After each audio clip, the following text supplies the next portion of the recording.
Welcome to A edu. और ए edu के हमारे इस यूट्यूब चैनल में आप सभी का स्वागत है। तो साइंस के चैप्टर के अंतर्गत हम लोग एंडोक्राइन सिस्टम के बारे में पढ़ रहे थे, अर्थात अंतःस्रावी तंत्र और अंतःस्रावी ग्रंथियों के बारे में पढ़ रहे थे। पिछले वीडियो में हम लोगों ने ग्रंथियों के बारे में पूरा डिटेल देख लिया। उसके बाद पीयूष ग्रंथि अर्थात पिट्यूटरी ग्लैंड को देखा। पिट्यूटरी ग्लैंड के बाद हम लोगों ने उसके कौन कौन से हार्मोन का स्राव होता है, उसके पार्ट्स, इन सभी को देखा। अब हम लोग इस पिट्यूटरी ग्लैंड को आगे कंटिन्यू करेंगे और एक चीज और याद रखेंगे कि यह जो पिट्यूटरी ग्लैंड है इसे मास्टर ग्लैंड कहा जाता है, मास्टर ग्रंथि कहा जाता है, क्योंकि यह सभी ग्रंथियों को कंट्रोल करता है। और उसके बाद इसे क्या कहा जाता है, तो पीयूष ग्रंथि, पीयूष ग्रंथि को ही हम लोग क्या कहते हैं, तो अंतःस्रावी ग्रंथियों की सबसे छोटी ग्रंथि कहते हैं।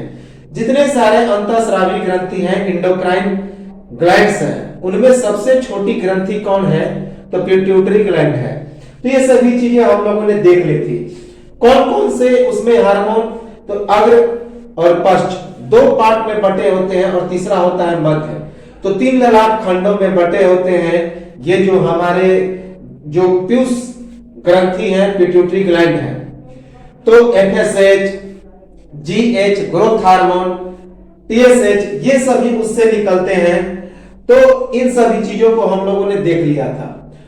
अब हम लोग कुछ इंपॉर्टेंट फैक्ट को देखेंगे और उसके बाद जो ग्रोथ हार्मोन है, हमने बताया था कि ग्रोथ हार्मोन जिसे जीएच कहते हैं, यह शरीर में वृद्धि के लिए उत्तरदायी होता है, शरीर में हड्डियों के विकास के लिए उत्तरदायी होता है, मांसपेशियां मसल के डेवलपमेंट के लिए उत्तरदायी होता है।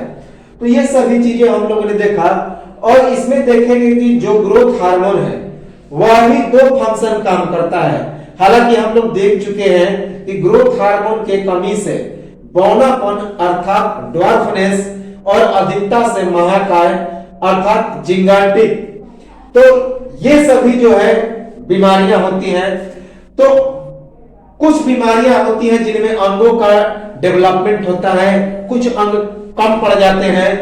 तो यह जीएच की कमी से होता है। तो चलिए हम लोग शुरुआत करते हैं इस एंडोक्राइन सिस्टम के कुछ फैक्ट को लेकर। सबसे पहले हार्मोन की क्रियाशीलता कोशिकाओं तक सीमित होती है, लेकिन एंजाइम की क्रियाशीलता कोशिका के बाहर भी होती है। तो इंपॉर्टेंट है कि यह जो हार्मोन होता है उसकी क्रियाशीलता कहां तक रह जाती है, तो उसकी क्रियाशीलता कोशिकाओं तक ही सीमित रहती है।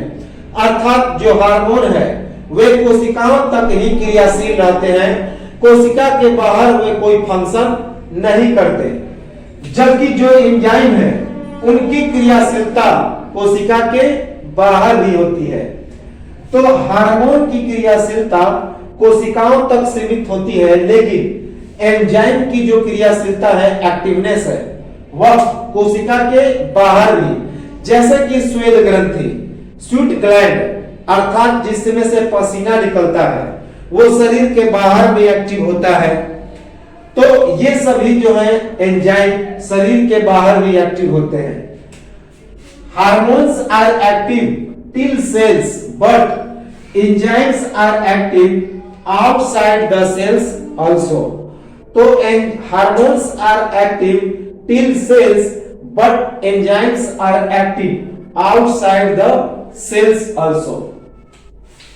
अंतःस्रावी शब्द का सबसे पहले प्रयोग किसने किया, तो अंतःस्रावी शब्द का पहले प्रयोग अर्थात the word endocrine was first used, उसका नाम था क्लाडी बर्नार्ड। याद रखेंगे क्लाडी बर्नार्ड के बारे में कि अंतःस्रावी शब्द का सबसे पहले प्रयोग the word endocrine was first used by Claude Bernard. कब? 1855, 1855 ईस्वी में अंतःस्रावी शब्द अर्थात एंडोक्राइन शब्द का सबसे पहले यूज किया क्लाडी बर्नार्ड ने 1855 ईस्वी में, 1855। पीनियल जिसे गावदुक ग्रंथि भी कहते हैं, तो पीनियल जिसे गावदुक ग्रंथि भी कहते हैं, तो पीनियल ग्लैंड उसे लैंगिक जैविक घड़ी कहा जाता है। लैंगिक जैविक घड़ी अर्थात सेक्स ऑर्गन्स बायोलॉजिकल वॉच, तो इसको सेक्स ऑर्गन्स बायोलॉजिकल वॉच भी कहा जाता है पीनियल ग्लैंड। अभी हम लोग देखेंगे पीनियल ग्लैंड के बारे में, तो इसे क्या कहा जाता है, बायोलॉजिकल वॉच कहा जाता है। तो पीनियल या फिर गावदोकु ग्रंथि, पीनियल ग्लैंड उसे लैंगिक या जैविक घड़ी कहा जाता है।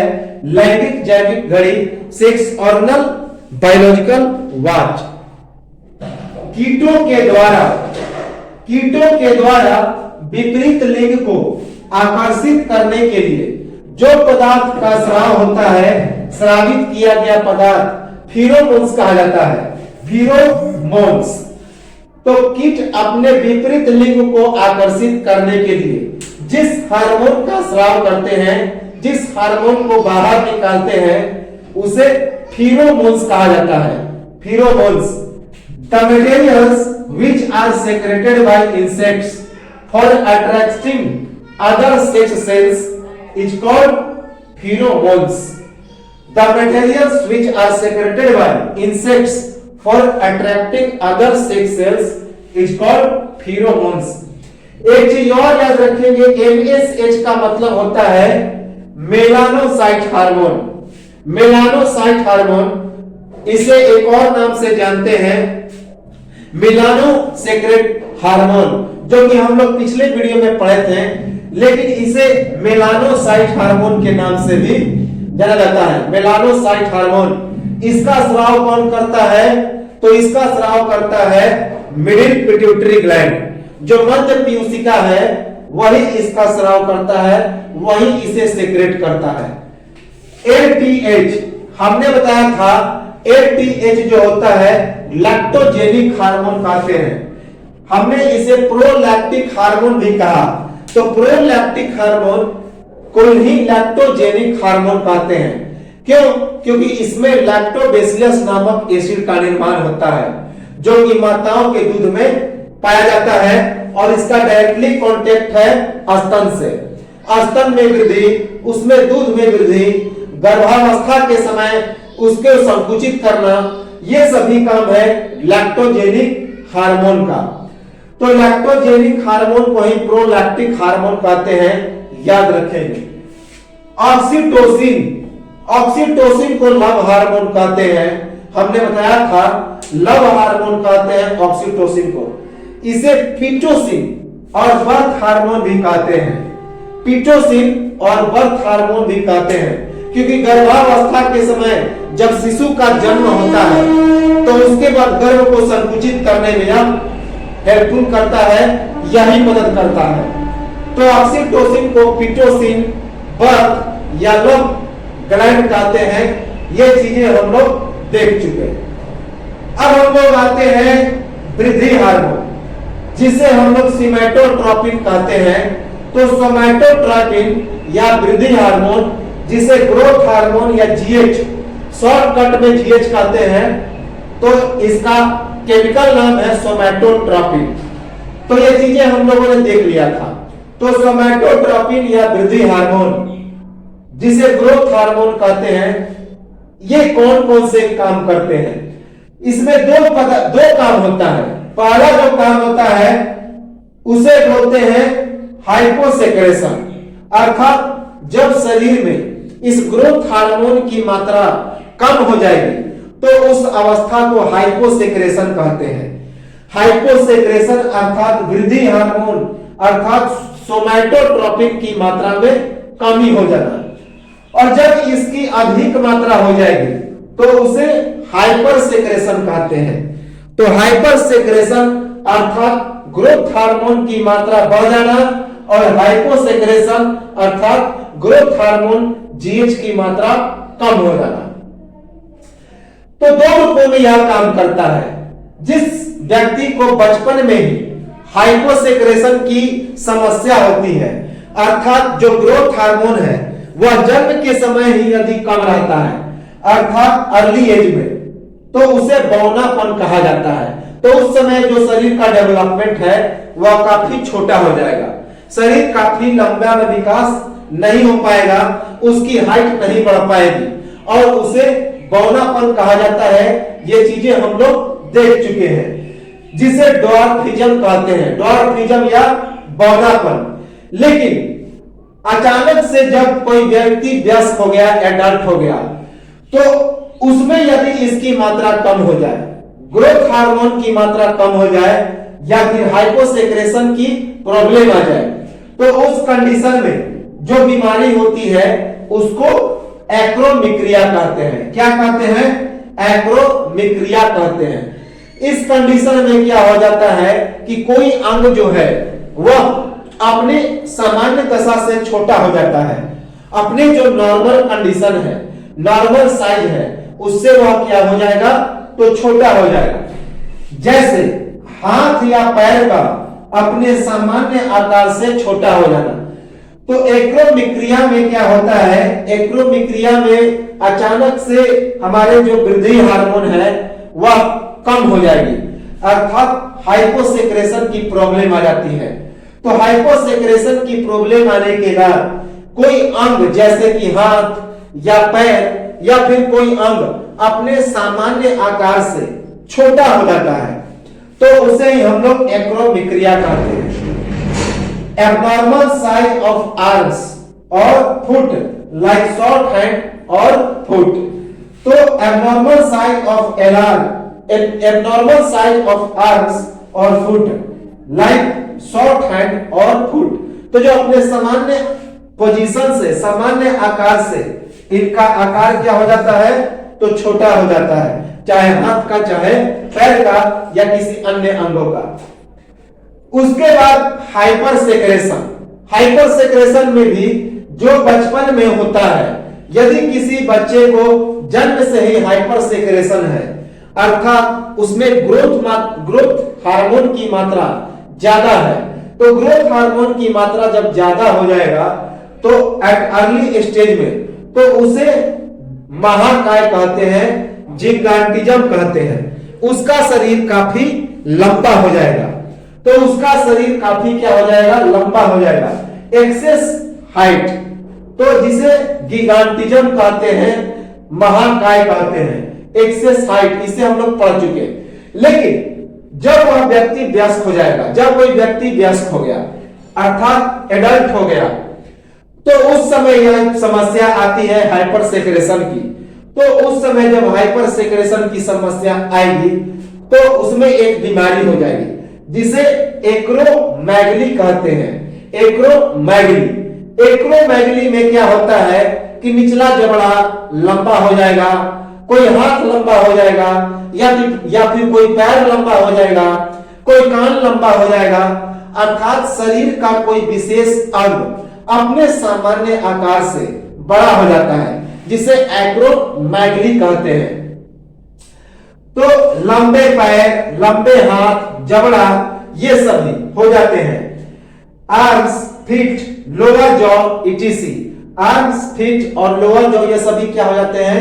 तो अपने सामान्य आकार से बड़े हो जाते हैं। जैसे कि एक रेसलर है भारत का जिसका नाम है द ग्रेट खली। तो खली का जो जबड़ा है अपने सामान्य आकार से बड़ा है। क्यों? क्योंकि उसे एक्रोमेगली की समस्या है। तो ये तो था हाइपोसेक्रेशन और हाइपरसेक्रेशन। तो जब वृद्धि हार्मोन में कमी हो जाए तो उस समस्या को हम लोग हाइपोसेक्रेशन, और जब उसकी मात्रा बढ़ जाए तो हाइपरसेक्रेशन।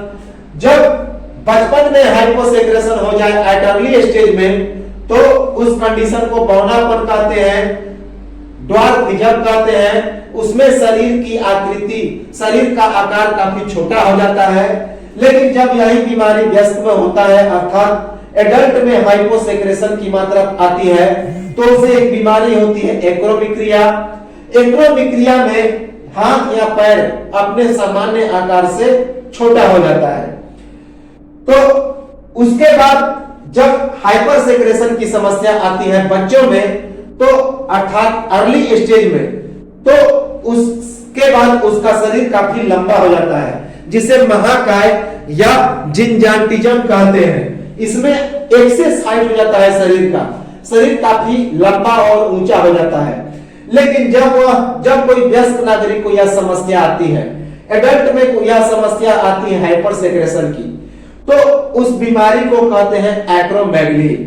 एक्रोमेगली में हाथ, पैर या निचला जबड़ा या फिर कोई कान या कोई अंग अपने सामान्य आकार से लंबा हो जाता है। तो यह तो था हाइपरसेक्रेशन और हाइपोसेक्रेशन किसका, जब शरीर में पिट्यूटरी ग्लैंड के द्वारा स्रावित ग्रोथ हार्मोन की कमी या अधिकता होती है, जीएच हार्मोन। अब इस जीएच हार्मोन का फंक्शन क्या है, तो फंक्शन इसका सबसे इंपॉर्टेंट है शरीर की वृद्धि। शरीर की वृद्धि में यह नियंत्रण करता है। लेकिन शरीर में कौन कौन से मांसपेशियां भी हैं, मसल्स भी हैं, बोन्स हैं, हड्डियां भी हैं, उस प्रोटीन है, कैल्शियम है, इन सब को यह कंट्रोल करता है। तो हड्डियों में वृद्धि, पहला फंक्शन है ग्रोथ इन बोन्स। तो हड्डियों में वृद्धि किसके के लिए कौन उत्तरदायी है, तो पिट्यूटरी ग्लैंड। पिट्यूटरी ग्लैंड के द्वारा स्रावित ग्रोथ हार्मोन, वृद्धि हार्मोन, तो उसके कारण हड्डियों में वृद्धि होती है, growth in bones. Thyroxine hormone की उपस्थिति में सबसे अच्छा कार्य, तो थायराइड में एक तरह थायरॉक्सिन हार्मोन होता है, तो थायरॉक्सिन हार्मोन की उपस्थिति में यह सबसे अच्छा कार्य करता है। तो यह जो ग्रोथ हार्मोन है, वृद्धि हार्मोन है, थायरॉक्सिन हार्मोन की उपस्थिति में सबसे अच्छा कार्य करता है। Works best in the presence of thyroxine hormone. तो ये जो ग्रोथ हार्मोन है सोमैटोट्रोपिन है, वह क्या करता है, somatotropin works best in the presence of thyroxine hormone. इसके द्वारा मांसपेशियों में वृद्धि होती है, ग्रोथ इन मसल्स। तो याद रखेंगे हमारे जो शरीर में मसल्स की वृद्धि होती है इसी ग्रोथ हार्मोन या सोमैटोट्रोपिन के कारण होती है, याद रखेंगे जीएच के द्वारा। तो ग्रोथ इन हार्मोन्स अर्थात मांसपेशियों में वृद्धि का कारण पिट्यूटरी ग्लैंड होता है, उसके द्वारा स्रावित ग्रोथ हार्मोन। प्रोटीन और कैल्शियम का नियंत्रण, तो यह जो ग्रोथ हार्मोन है अर्थात पिट्यूटरी ग्लैंड का ग्रोथ हार्मोन है। तो पिट्यूटरी ग्लैंड का कौन, तो अगला जो हिस्सा होता है एडिनो हाइपोफिसिस। याद रखेंगे एडिनो हाइपोफिसिस, जिसको हम लोग अगला हिस्सा कहते हैं किसका, तो पिट्यूटरी ग्लैंड का। पिछले वीडियो में हम लोग इस पे पढ़ चुके हैं। तो वही एडिनो हाइपोफिसिस क्या करता है, प्रोटीन और कैल्शियम का नियंत्रण करता है, और इसी एडिनो हाइपोफिसिस से ग्रोथ हार्मोन स्राव होता है, और ग्रोथ हार्मोन प्रोटीन और कैल्शियम का नियंत्रण करता है। Retention protein and calcium, retention protein and calcium शरीर के प्रत्येक ऊतकों पर कार्य, अर्थात यह जो ग्रोथ हार्मोन है शरीर के जितने सारे टिश्यूज होते हैं, ऊतक होते हैं, उन सभी पर यह क्रियाशील होता है। तो शरीर के प्रत्येक ऊतकों पर यह कार्य करता है। Acts on all tissues of our body, तो growth hormone acts on all tissues of our body. तो ये तो था हमारा वृद्धि हार्मोन सोमैटोट्रोपिन जीएच। अब एक इंपॉर्टेंट फैक्ट है, रक्त वाहिनियों को संकुचित कर रक्त दाब को बढ़ाने के कारण एडीएच को क्या कहते हैं, तो वैसोप्रेसिन कहते हैं। हमने बताया था कि एडीएच को अर्जिनिन वैसोप्रेसिन कहते हैं, वैसोप्रेसिन भी कहते हैं। अब ये वैसोप्रेसिन क्या है, तो वैसोप्रेसिन का मतलब होता है कि यह रक्त दाब को क्या करता है, तो बढ़ाता है, ब्लड प्रेशर को इंक्रीज करता है। तो रक्त वाहिनियों को क्या करता है, जो हमारे कंडक्टिव ब्लड कंडक्टिव जो नलियां होती हैं उनको क्या करता है एडीएच, उसको संकुचित कर देता है, और संकुचित करने के बाद रक्त दाब को बढ़ा देता है, ब्लड वेसल को कॉन्ट्रैक्ट करके ब्लड प्रेशर इंक्रीज कर देता है।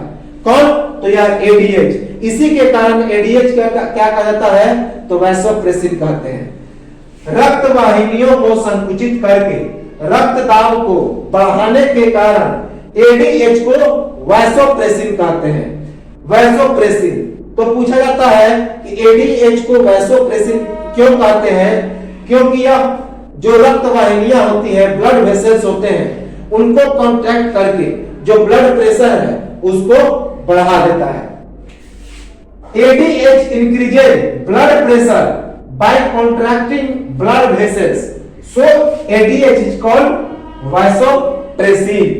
ADH increases blood pressure by contracting blood vessels, so ADH is called vasopressin. अब हम लोग आते हैं हाइपोथैलेमस, जिसे अधर चेतक कहा जाता है। अधर चेतक या हाइपोथैलेमस, हाइपोथैलेमस या अधर चेतक। तो सबसे पहला इंपॉर्टेंट चीज है कि यह मस्तिष्क का हिस्सा होता है, लोकेटेड इन ब्रेन। यह कहां पे पाया जाता है? तो मस्तिष्क में पाया जाता है। और जब हम लोग स्केलेटल सिस्टम के बारे में पढ़ रहे थे तो हाइपोथैलेमस के जहां पे स्थान है उसके बारे में हम लोग पढ़ चुके थे, जो कि हमारे तापमान को कंट्रोल करता है। तो मस्तिष्क का यह पार्ट है। तो हाइपोथैलेमस लोकेटेड इन ब्रेन, मस्तिष्क में यह पाया जाता है। तंत्रिका तंत्र का हिस्सा है, यह तंत्रिका तंत्र का ही हिस्सा है। मस्तिष्क में हाइपोथैलेमस नर्वस सिस्टम का भी यह एक पार्ट है, इसलिए इसका नाम क्या है? तो तंत्रिकीय अंतःस्रावी तंत्र है। क्योंकि यह तंत्रिका तंत्र का भी भाग है, इसी कारण हाइपोथैलेमस को तंत्रिकीय अंतःस्रावी तंत्र कहते हैं। तंत्रिकीय अंतःस्रावी तंत्र अर्थात न्यूरो इंडोक्रीन हार्मोन, न्यूरो इंडोक्रीन हार्मोन कहा जाता है। तो इसलिए इसका नाम तंत्रीय अंतःस्रावी तंत्र है। यहां पे सिस्टम करेंगे। तथा इससे जो निकलने वाला हार्मोन है उसे क्या कहते हैं? तंत्रिकीय हार्मोन या न्यूरो हार्मोन। तो इस तंत्रिकीय अंतःस्रावी तंत्र अर्थात अधश्चेतक या हाइपोथैलेमस से जिस हार्मोन का स्राव होता है उसे न्यूरो हार्मोन या तंत्रिकीय हार्मोन कहा जाता है। तो हाइपोथैलेमस या अधश्चेतक तंत्रिकीय तंत्र का हिस्सा है, नर्वस सिस्टम का एक पार्ट है। क्योंकि यह ब्रेन में पाया जाता है, इसलिए इसका नाम क्या है? तो तंत्रिकीय अंतःस्रावी तंत्र है। और इससे जो हार्मोन स्रावित होता है उस हार्मोन को न्यूरो हार्मोन या तंत्रिकीय हार्मोन कहते हैं। Hypothalamus is a part of nervous system, so it's name is neuro endocrine, so its name is neuroendocrine system and the hormone secreted by it is called neurohormone and the hormone secreted by it is called neurohormone। Piyush ग्रंथि के hormone के संश्लेषण और स्राव पर नियंत्रण करता है। तो ये चीजें हम लोग पढ़ चुके थे। यह जो हाइपोथैलेमस होता है पीयूष ग्रंथि के हार्मोन का क्या करता है? संश्लेषण और उसके सेक्रेशन अर्थात सिंथेसाइज और सेक्रेशन, स्राव और संश्लेषण दोनों पर इसका नियंत्रण होता है। तो पीयूष ग्रंथि के हार्मोन के संश्लेषण और स्राव पर नियंत्रण करता है कौन? तो यह हाइपोथैलेमस या अधश्चेतक। तो पीयूष ग्रंथि के हार्मोन के संश्लेषण और स्राव पर नियंत्रण करता है कौन? हाइपोथैलेमस या अधश्चेतक। Regulates the synthesise and secretion of hormones of pituitary gland. तो regulates the synthesise and secretions of hormones of pituitary gland. Oxytocin और एडीएच जिसे वैसोप्रेसिन कहते हैं उसका उत्पादन करता है हाइपोथैलेमस। तो हमने बताया था कि स्राव तो करता है कौन? Pituitary gland. ऑक्सीटोसिन और एडीएच इसका स्राव कौन करता है? तो जो पश्च पीयूषिका होता है तो इन दोनों का स्राव पश्च पीयूषिका करता है, जो कि पिछले वीडियो में हमने बता दिया था। तो ऑक्सीटोसिन और एडीएच इनका उत्पादन कौन करता है? तो हाइपोथैलेमस करता है, अधश्चेतक करता है। लेकिन इसको स्राव कौन करता है? तो पिट्यूटरी ग्लैंड। तो ऑक्सीटोसिन और एडीएच अर्थात वैसोप्रेसिन का यह उत्पादन करता है। Production of oxytocin and ADH और वैसोप्रेसिन। तो production of oxytocin and ADH कौन करता है? हाइपोथैलेमस। एडीएच की कमी का प्रभाव, एडीएच की कमी से क्या प्रभाव हो जाएगा? तो जब हमारे शरीर में एडीएच की कमी हो जाएगी, क्योंकि इसका नाम ही है एंटी ड्यूटेरिन हार्मोन। एंटी का मतलब होता है विरोध करना, एंटी का मतलब होता है विपरीत, तो ड्यूटेरिन का मतलब होता है मूत्र, मूत्र का विरोध करना। तो यह जो एडीएच है वह क्या करता है कि बार बार पेशाब लगने के कारण हमारे शरीर में जल की कमी हो जाती है, और जल की कमी होने के बाद हमारे शरीर में निर्जलीकरण या डिहाइड्रेशन की समस्या उत्पन्न हो जाती है और बार बार हमें प्यास लगता है। इस स्थिति को पॉलीडिप्सिया कहते हैं। इस स्थिति को क्या कहते हैं? पॉलीडिप्सिया कहते हैं। और जब शरीर में पानी की कमी महसूस होगी मूत्र के माध्यम से, तो उसको उदक में कहते हैं। उदक में कहते हैं, याद रखेंगे, उदक में कहते हैं डायबिटीज इंसिडस। तो डायबिटीज इंस्पाइडस कहते हैं उसको। एडीएच की कमी से हमारे शरीर में लगातार मूत्र के माध्यम से प्रतिदिन 10 से 15 लीटर जल की कमी हो जाती है। चूंकि मूत्र में कितने प्रतिशत जल होता है? तो 96% जल ही होता है।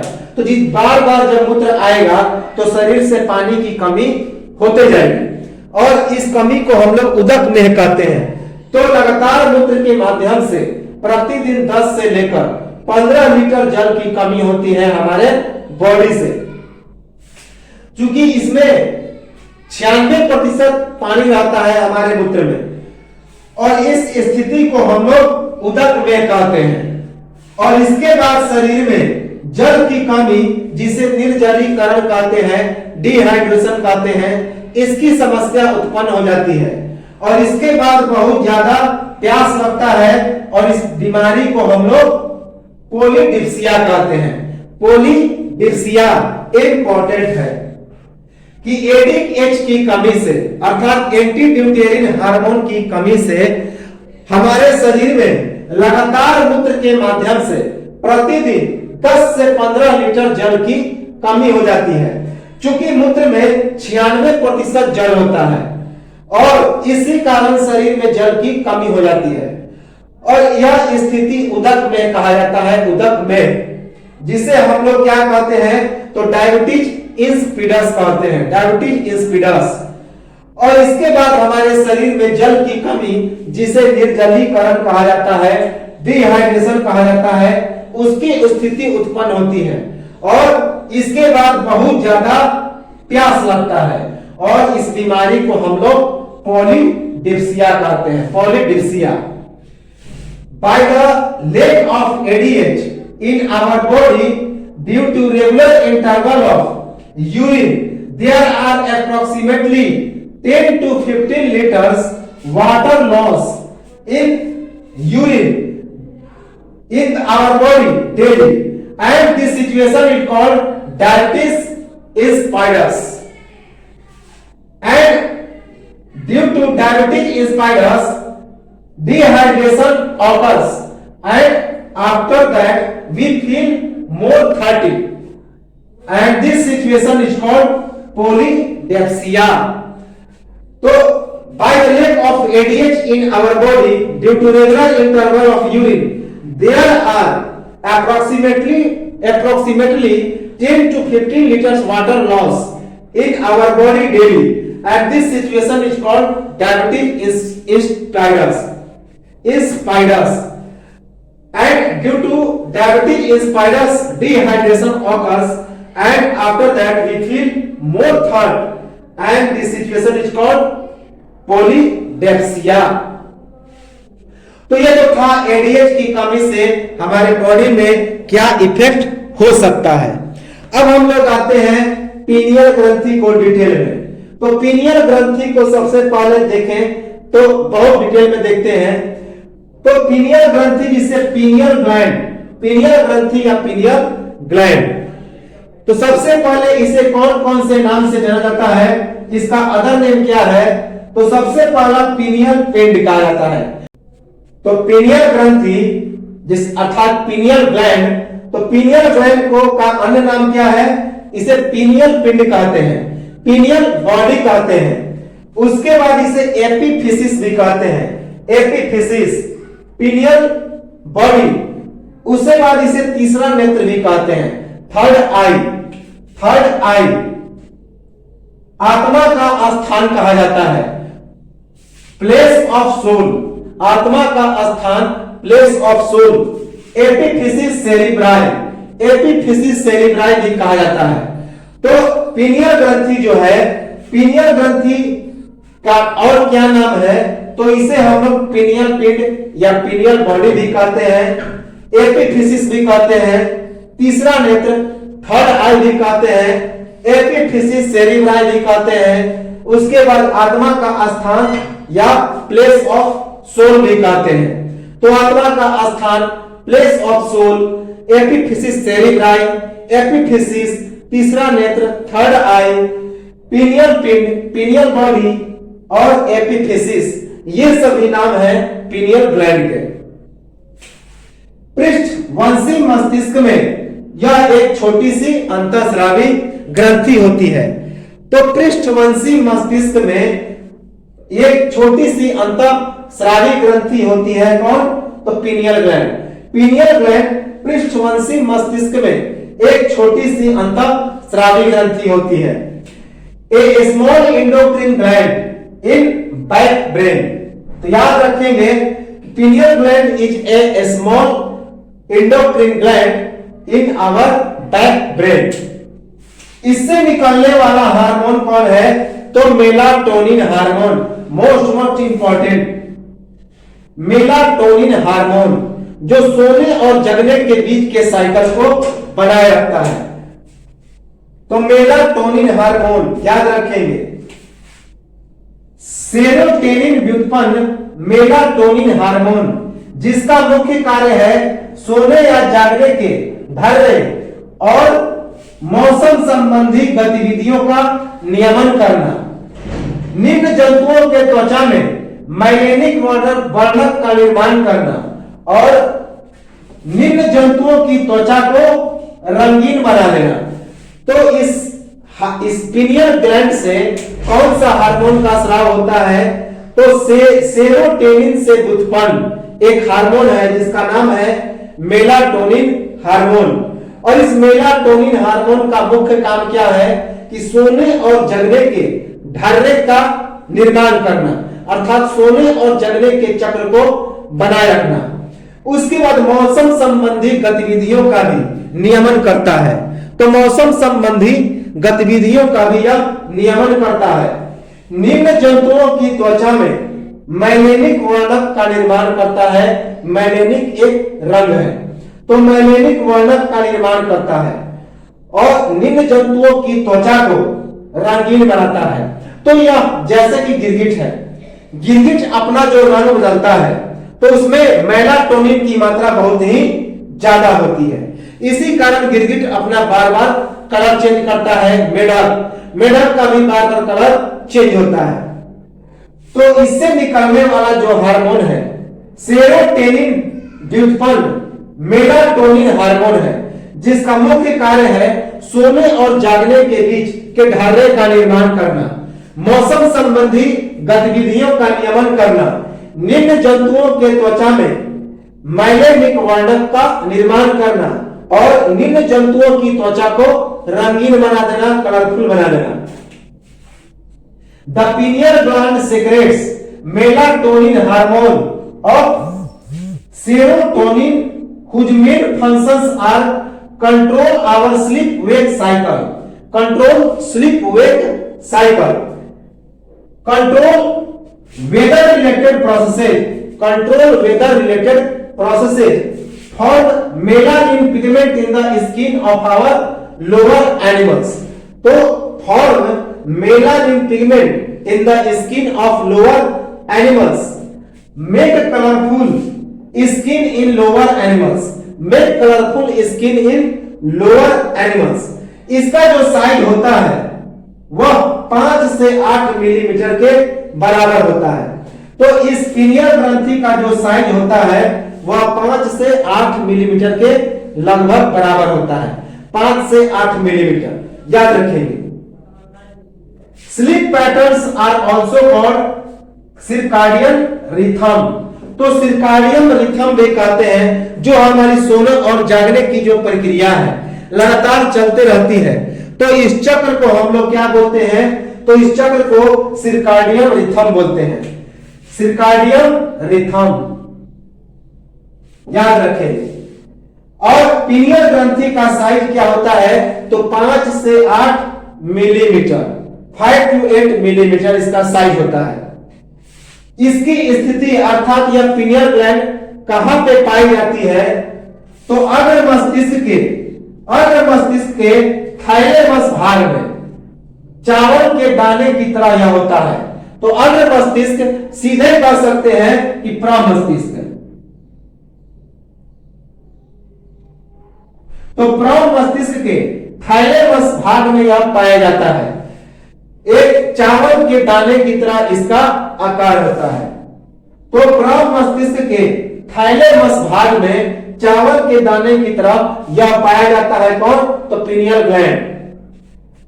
पोजीशन क्या है? In the part of thalamus of forebrain like rice seeds. याद रखेंगे कि in the part of thalamus of forebrain like rice seeds. यह सफेद एवं चपटी होती है।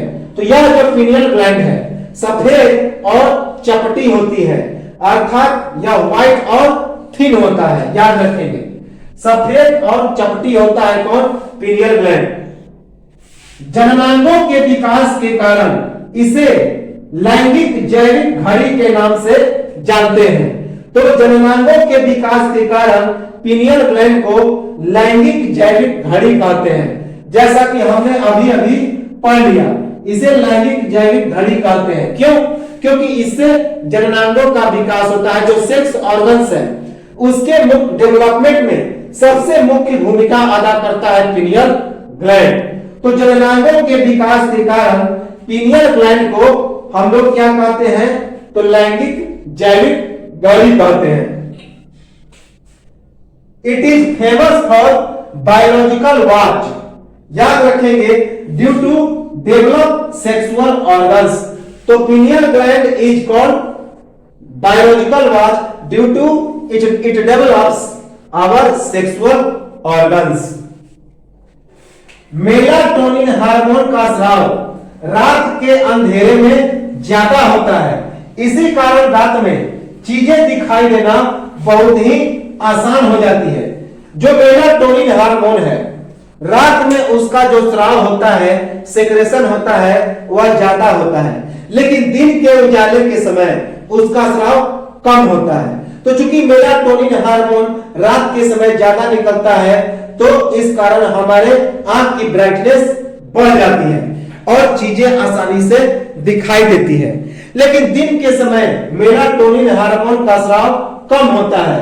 इसी कारण दिन के उजाले में इसका चीजें स्पष्ट दिखाई देती है। क्योंकि अगर दिन में भी इसका स्राव ज्यादा निकलेगा तो उस कंडीशन में क्या होगा? आंखों की ब्राइटनेस काफी बढ़ जाएगी, जिसके कारण दिन में चीजें दिखाई देना आसान नहीं हो पाएगा। तो जो चीजें दिखाई देती है वह यदि ब्राइटनेस बढ़ जाएगा तो काफी चमकीला हो जाएगा आंखों में और चीजें आसानी से दिखाई नहीं देगी। इसी कारण दिन के समय मेलाटोनिन हार्मोन का स्राव मंद होता है और रात के समय ज्यादा होता है। तो मेलाटोनिन हार्मोन का स्राव रात के समय में, रात के अंधेरे में ज्यादा होता है और इसी कारण रात में चीजों का दिखाई देना बहुत आसान हो जाता है, जबकि दिन के तेज प्रकाश में इनका स्राव कम होता है और इसी कारण दिन में चीजों का दिखाई देना बहुत आसान हो जाता है। इससे रात में जो ब्राइटनेस होता है वह बढ़ जाता है तो चीजें आसानी से दिखाई देती हैं, लेकिन दिन के समय ब्राइटनेस क्या कर देता है या तो घटा देता है। तो मेलाटोनिन हार्मोन दिन के समय जो ब्राइटनेस होता है आंखों का उसको कम कर देता है, तो सूर्य के प्रकाश में आसानी से हम लोग देख सकते हैं। लेकिन रात्रि के समय यह ब्राइटनेस को क्या करता है, बढ़ा देता है, अर्थात यह ज्यादा मात्रा में निकलता है, तो इस कारण चीजें आसानी से दिखाई देती है रात्रि में। तो यह मेलाटोनिन हार्मोन का काम है। At the time of night or dim light, the pineal gland secretes more melatonin hormone, so the brightness becomes increased, so we can see easily. Whereas at the daytime or in the full sunshine, the pineal gland secretes less melatonin hormone, so the brightness becomes decreased. Thus, we can see easily in dim light और full sunshine। याद रखेंगे, important है। तो at the time of night or dim light, the pineal gland secretes more melatonin hormone, so the brightness becomes increased, so we can see easily. Whereas at the daytime or full sunshine time, pineal gland secretes less melatonin hormone, so we see easily in the daytime because it decreases our brightness। यह दिन के समय के brightness को क्या करता है, तो कम करता है। तो ये तो था पिनियल ग्रंथि। अब एक छोटा सा फैक्ट, लेकिन बड़ा इंपॉर्टेंट फैक्ट है। जहां सूर्य का प्रकाश अधिक होता है, खास करके विषुवत रेखा पर जो स्थित देश होता है, तथा जो व्यक्ति जन्म से अंधा होता है, तो ऐसे प्रदेशों में और ऐसे व्यक्तियों में मेलाटोनिन हार्मोन की मात्रा बिल्कुल नगण्य हो जाती है, काफी कम हो जाती है। और इन व्यक्तियों में यौवनावस्था की स्थिति जल्द आ जाती है, जिस कारण पीनियल जो काय होता है, पीनियल बॉडी होता है, उसमें कैल्शियम के लवण का जमाव हो जाता है और धीरे धीरे मेलाटोनिन हार्मोन की समाप्ति हो जाती है। और इस स्थिति को मस्तिष्क के रेत के नाम से जाना जाता है, मस्तिष्क का रेत। तो वैसा स्थान जहां सूर्य का प्रकाश अधिक होता है, खास करके विषुवत रेखा पर जो स्थित देश है, तो जहां सूर्य का प्रकाश अधिक होता है, खासकर विषुवत रेखा पर स्थित देश, और जो व्यक्ति जन्म से अंधा होता है, तो ऐसे व्यक्तियों में और ऐसे प्रदेशों में मेलाटोनिन हार्मोन की मात्रा बहुत ही कम हो जाती है। और उन व्यक्तियों में और वहां के व्यक्तियों और अंधे व्यक्तियों में यौवनावस्था अर्थात जो यूथ है, जवानी है, तो यौवनावस्था की स्थिति जल्दी आ जाती है। और इस कारण जो पीनियल बॉडी है, पीनियल ग्लैंड है, तो उसमें कैल्शियम के लवण का जमा हो जाता है, कैल्शियम साल्ट जम जाता है, और इसे क्या कहते हैं, तो मस्तिष्क की रेत के नाम से जानते हैं। क्योंकि इसके बाद धीरे धीरे पीनियल काय में जो पीनियल काय की मात्रा है, उसमें हार्मोन की मात्रा है, वो धीरे धीरे समाप्त हो जाएगी। तो कैल्शियम का लवण का जमा हो जाता है और इस स्थिति को क्या कहते हैं, तो मस्तिष्क की रेत कहते हैं। क्योंकि पीनियल काय धीरे धीरे क्या हो जाएगा, में उपस्थित मेलाटोनिन हार्मोन समाप्त हो जाएगा। तो जहां सूर्य का प्रकाश अधिक होता है, खासकर विषुवत रेखा पर स्थित देश, तथा जो व्यक्ति जन्म से अंधा है, तो ऐसे प्रदेशों में या व्यक्तियों में मेलाटोनिन हार्मोन की मात्रा नगण्य हो जाती है, बहुत ही कम हो जाती है। और उन व्यक्तियों में यौवनावस्था की स्थिति जल्दी आ जाती है, जिस कारण पीनियल जो ग्रंथि होता है, पीनियल जो बॉडी होता है, उसमें कैल्शियम के लवण का जमा हो जाता है और धीरे धीरे मेलाटोनिन हार्मोन की समाप्ति हो जाती है। और इस स्थिति को मस्तिष्क की रेत कहा जाता है। Where there is more sunlight, especially the countries of equator, and that man who is blind from birth, then the people from those places and blind men have very negligible melatonin hormone, so they become young fastly. And in this situation, in pineal gland, the sort of calcium stores and melatonin hormones decrease and damage slowly, and this situation is called sand of brain. Sand of brain उसे कहते हैं. तो where there is more sunlight, especially the countries of equator, and that man who is blind from the birth, then the people from those places and blind men have very negligible melatonin hormone, so they become young fastly. And this situation in pineal gland, the sort of calcium stores and the melatonin hormones decreases and damage slowly, and this situation is called sand of brain. तो इसे हम लोग मस्तिष्क की रेत कहते हैं, sand of brain कहते हैं. तो ये तो था हमारा पिनियल ग्लैंड. पिनियल ग्लैंड के का कुछ छोटा सा फैक्ट बचा है. इसके बाद हम लोग देखेंगे अवटु और परा अवटु, थायराइड और पैराथायराइड को, और उसके बाद चलेंगे अग्नाशय पर, पैंक्रियाज पर. तो मिलेंगे हम लोग इस एंडोक्राइन सिस्टम के अगले पार्ट में. तो एक स्क्रीनशॉट लें और उसके बाद पिनियल ग्लैंड, थायराइड और उसके बाद हम लोग पैराथायराइड को देखेंगे अगले वीडियो में. तब तक